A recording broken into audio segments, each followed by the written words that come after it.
যে আমরা 5 বছর একটু হয়তো কাউকে কাউকে মামলা দিয়ে দেয়, কাউকে কাউকে একটু মাতবরি করে, কারো দরবারের মধ্যে কাউরে হয়তো একটু দমক মারে, বা এই টাইপের আচরণগুলোই তো আওয়ামী লীগ ছাত্রলীগ করছে। কি বলেন?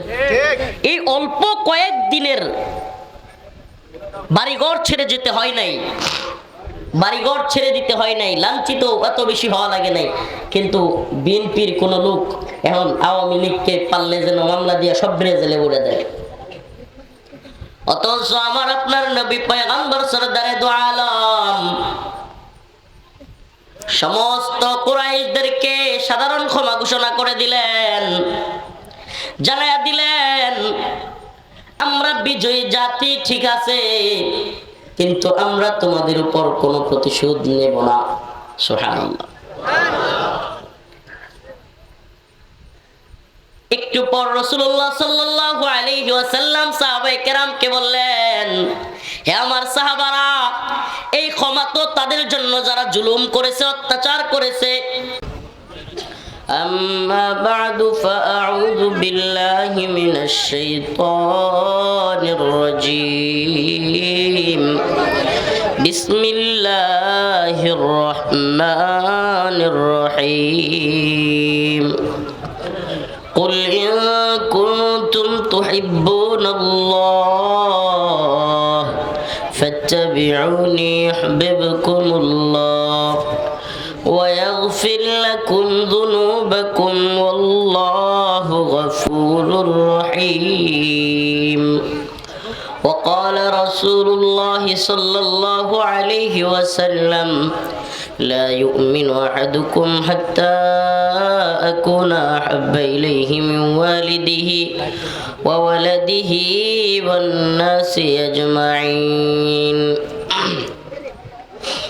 চাপড়িকোনা বড় মসজিদের উদ্যোগে ও যুব সমাজের উদ্যোগে আয়োজিত আজকের এই ওয়াজ মাহফিলের সম্মানিত উলামায়ে কেরাম, মুরব্বিয়ানে আযম, প্রিয় যুবক ভাইরা, স্নেহের ছোট ভাইরা, পর্দানিশীন শ্রদ্ধেয় মা বোনেরা, রব্বে কাবার দরবারে লাখো কোটি শুকরিয়া যে আল্লাহ রব্বুল আলামিন কোরআন সুন্নাহ থেকে কিছু কথা বলবার এবং শুনবার জন্য এত সুন্দর ব্যবস্থাপনা করে দিয়েছেন। সেজন্য অন্তঃস্থল থেকে বলি আলহামদুলিল্লাহ। ইসলাম আপনি আমাকে উদারতা শিক্ষা দেয়, ইসলাম আপনি আমাকে ভ্রাতৃত্বপরায়ণতা শিক্ষা দেয়, ইসলাম কোরআন সুন্নাহ আপনি আপনাকে আমাকে একে অপরের সাথে ভালো ব্যবহারের শিক্ষা দেয়, একে অপরকে হিকমতের শিক্ষা দেয়। কোরআন বলতেছে উদউ ইলা সাবিলি রাব্বিকা বিল হিকমা ওয়াল মাউইযাতিল হাসানা। মানুষকে হিকমা এবং মাউইযাতিল হাসানা, সৎ উপদেশ, হিকমতের সাথে মানুষকে বোঝানো, মানুষকে আল্লাহর পথে ডাকা, এটা বলা হয়েছে যে সৎ উপদেশ দেয়া হিকমতের সাথে। তাহলে ইসলাম আমাদেরকে কি শিক্ষা দেয়? অপরকে সহযোগিতা করা। আমরা যারা তাবলিগে গিয়েছি, ইকরামুল মুসলিমিন কথাটা আছে না? ইকরামুল মুসলিমিন হলো অপরকে সহযোগিতা করা।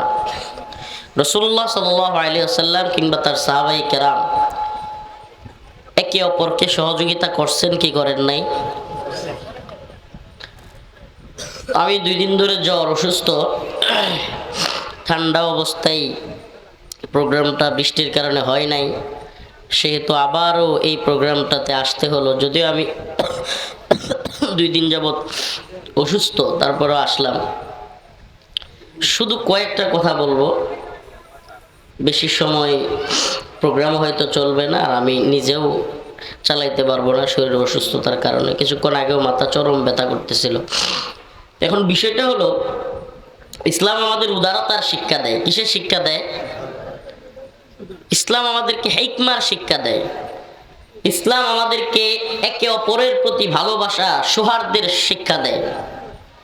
কিন্তু একটা জায়গায়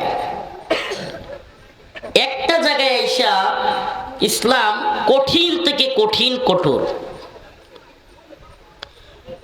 মক্কা বিজয়ের পর রাসূলুল্লাহ সাল্লাল্লাহু আলাইহি ওয়াসাল্লাম কাফিরদেরকে, মক্কায় যারা মুসলমানদের, সুমাইয়া রাদিয়াল্লাহু আনহার কথা তো অনেকেই জানেন, যৌনাঙ্গে পর্যন্ত কাফেররা ওনার আঘাত করেছিল। খুবাইব, খাব্বাব রাদিয়াল্লাহু আনহুদের ঘটনা তো জানেন, হযরতে বিলাল হাবশী রাদিয়াল্লাহু আনহুর ঘটনা তো জানেন। কত সাহাবায়ে কেরামকে নির্মম কষ্ট দেয় নাই কাফেররা?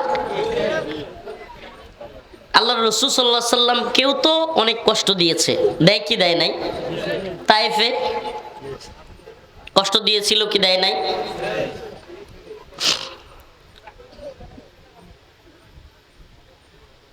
অথচ মক্কা বিজয়ের পর রাসূলুল্লাহ সাল্লাল্লাহু আলাইহি সাল্লাম সবাইকে ক্ষমা করে দিলেন। সুবহানাল্লাহ। সবাইকে কি করলেন?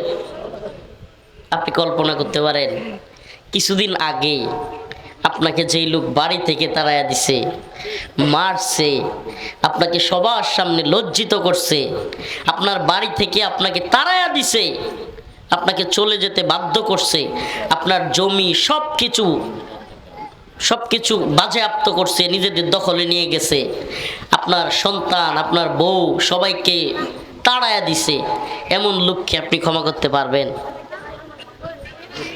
আমার কথা কি বুঝতেছেন না? না বুঝাইতে পারতেছি না? পারবেন ক্ষমা করতে? সহজ এটা?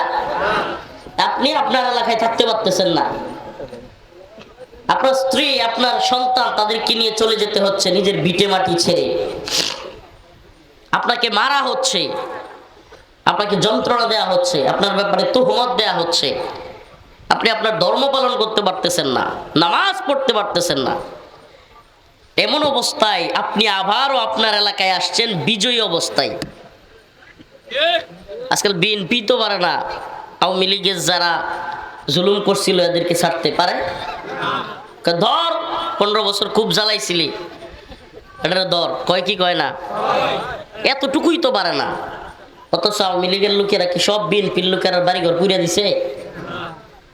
সবাই বাড়ি থেকে বের করে দিছে? এটা আওয়ামী লীগও করে, সেম অবস্থাটা বাংলাদেশে। বিএনপি ক্ষমতায় থাকলে কিছুদিন থাইকা পরে চলে গেলে, আওয়ামী লীগ আসলে আওয়ামী লীগও বিএনপির এইরকম করে কি করে না? এই প্র্যাকটিক্যাল উদাহরণ এই জন্য দিচ্ছি যে আমরা 5 বছর একটু হয়তো কাউকে মামলা দিয়ে দেয়, কাউকে একটু মাতবরি করে, কারো দরবারের মধ্যে কাউরে হয়তো একটু দমক মারে, বা এই টাইপের আচরণগুলোই তো আওয়ামী লীগ ছাত্রলীগ করছে। কি বলেন? এই অল্প কয়েক দিনের বাড়িঘর ছেড়ে যেতে হয় নাই, বাড়িঘর ছেড়ে দিতে হয় নাই, লাঞ্ছিত এত বেশি হওয়া লাগে নাই। কিন্তু বিএনপির কোন লোক এখন আওয়ামী লীগকে পারলে যেন মামলা দিয়ে সব জেলে উড়ে দেয়। অথচ আমার আপনার নবী পয়গম্বর সরদারে দু আলম সমস্ত কুরাইশদেরকে সাধারণ ক্ষমা ঘোষণা করে দিলেন, জানায়া দিলেন আমরা বিজয়ী জাতি, ঠিক আছে, কিন্তু আমরা তোমাদের উপর কোনো প্রতিশোধ নেব না।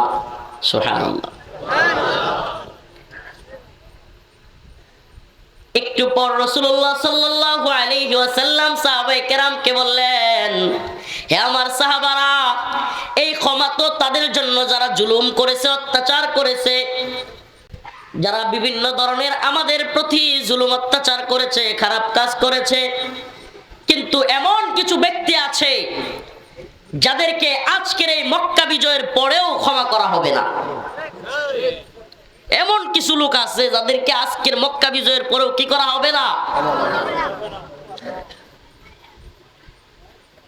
কয়েকজন লোককে আল্লাহ রাসূল ইস্তিসনা করে, পৃথক করে বললেন, এদের শাস্তি হলো মৃত্যুদণ্ড। সুবহানাল্লাহ। এদের মধ্যে একজনের নাম হলো ইবনে কাতাল। কি নাম? ইবনে কাতাল।